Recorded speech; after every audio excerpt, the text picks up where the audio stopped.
In recent videos, I've talked about how the 10 gallons of cider I had going ended up turning into this. A little bit over 9.5 gallons. And while these two on the end are looking pretty good, we're going to have to do something with that middle. So we're going to fortify it. Here's how we do it. As you can see, all of these are still fermenting. Fermentation is still going pretty strong, meaning that there's still a fair amount of sugar left over.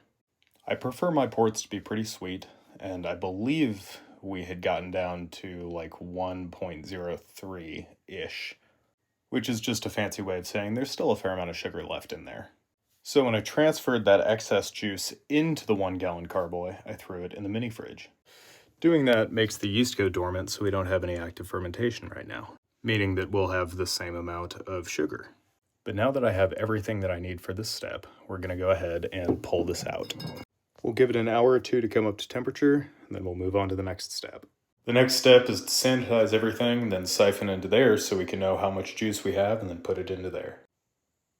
After all the math is done, we have 2,375 milliliters of cider.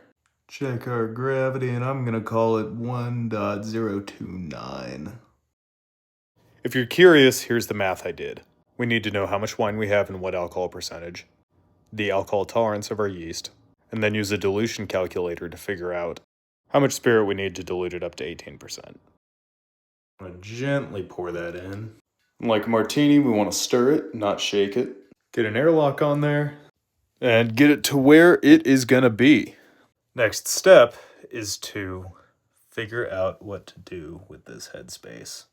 I'm not really worried about yeast or most bacteria because there's enough alcohol in there that would kill most things that would live, except for the bacteria that will turn this into vinegar.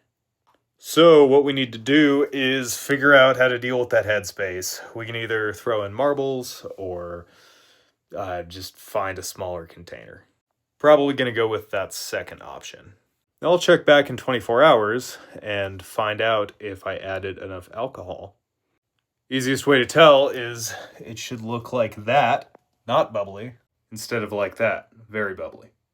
That means the yeast is dead and that wine is just going to be aging. Then we let the earth go around the sun a couple of times and pop that seal and give it a try. And hopefully it will taste like any of these bottles of port.